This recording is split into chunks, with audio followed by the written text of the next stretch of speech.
From the campus of Volunteer State Community College, this is Inside Politics.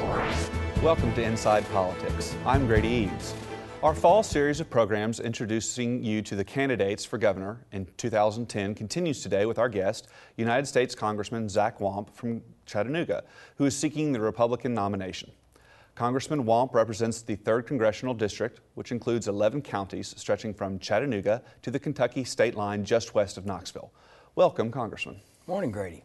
Glad to have you here today. Thank you. First, since some of our viewers may not know you, tell us a little bit about yourself.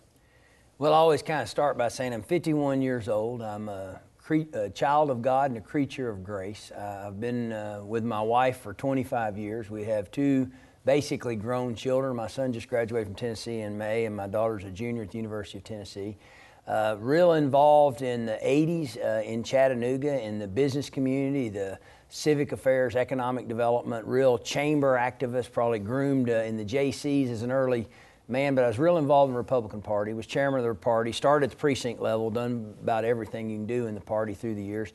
And a lot of people asked me to run for Congress after I had some business success, and I ran in 91, 92 against an 18-year incumbent, was outspent 3.5 to 1 and almost won in a Clinton-Gore year, and then Congresswoman Lloyd retired, and I had an open seat in 94, and I won, and I've been reelected 7 times by pretty large margins, standing on a conservative platform of limited government, but being a problem solver, bringing about solutions and frankly setting an agenda in our region that was very successful. I tell people I stand on a record that is 100% on life, marriage, guns, taxes, and immigration, but I'm really probably best known for the regional economic development that we brought about in what's called the Tennessee Valley Technology Corridor, which I created when I came into office, and Senator Corker calls me the region's mayor because I regionalized our economy and connected the economy even over state lines from Huntsville, Alabama to Southwest Virginia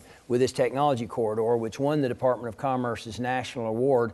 And we targeted manufacturing growth in transportation and energy, and we landed Volkswagen and Wacker, and literally there's like 15,000 jobs coming into Southeast Tennessee right now in the middle of a recession associated with this major manufacturing. So when I decided to run for governor, it's all about taking what you've been able to do and seeing if you can use what Abraham Lincoln said, this brief moment in time called your life, to the highest impact of others, the people of the world around you. So I'd love to see a statewide effort to really target production, a new generation in manufacturing, agriculture, infrastructure, and grow the Tennessee economy, capitalizing on our strengths and having a governor that has what I call a 2020 vision on what Tennessee could look like in the year 2020. And I really look at health, education, and jobs and the economy as what we can do to make Tennessee an even better state. I love this state. I've lived here all my life, but I know we can do better. And we'll go into those details, but health, we're 47th out of 50th. We need a preventive health care model. We need to be healthier. We over-medicate. The highest prescription drug use in America is in Tennessee. We got a chronic obesity problem, type 2 diabetes, hypertension. There are 13-year-olds on blood pressure medication all across Tennessee. That's just unheard of in history. And I always tell people the most effective antidepressant in the history of the world is sweat. And kids need to sweat more. Young people need to sweat more. People need to sweat more.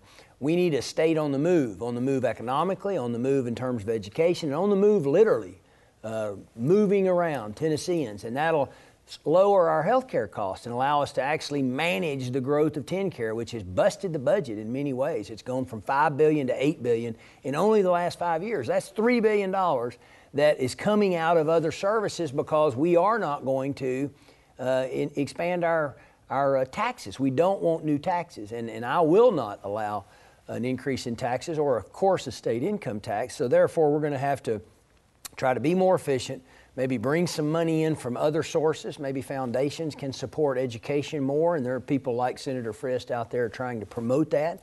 And then on education, I don't want to jump through all the issues that you might want to talk about, but education, to me, the first big step is reading. Our children are not reading proficiently early enough. Where we have the highest success in places like Putnam County, where Dr. Kathleen Earhart benchmarks children in kindergarten. Are you reading? If they're not reading proficiently, she pulls them out of class for an hour a day, gives them direct instruction in phonics. It's called corrective action, brings them up to proficiency in reading so that when you get to the third grade, when you start reading for content, you're reading. Because if you're not reading proficiently and you get to the third grade and you start reading for content, you don't know what you're reading and you fall behind. There's a straight line between those third graders that aren't reading proficiently, and we don't even test in Tennessee until the third grade. Some school systems do, but there's no state standards. We don't even test. So if they're not reading proficiently, straight line between them and the 28,000 that dropped out of high school last year in our state. So that's a major, major step, and then there are others that we can talk about as we go, but that's what I'm doing and why. Well, obviously we're going to come back to some of these issues. You've covered a lot of ground here in that introduction. Let me come back up to this step. You said that as Congressman, you've been able to do a lot of regional work, economic corridor, trying to create a lot of things. What makes you want to come back to be governor with a smaller, more local area to look at versus the regional influence and connections you have as congressman?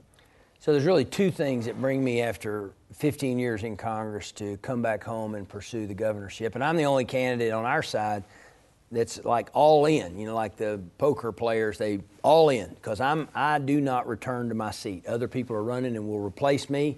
Others can go back to their old jobs if they lose the primary. I'm all in.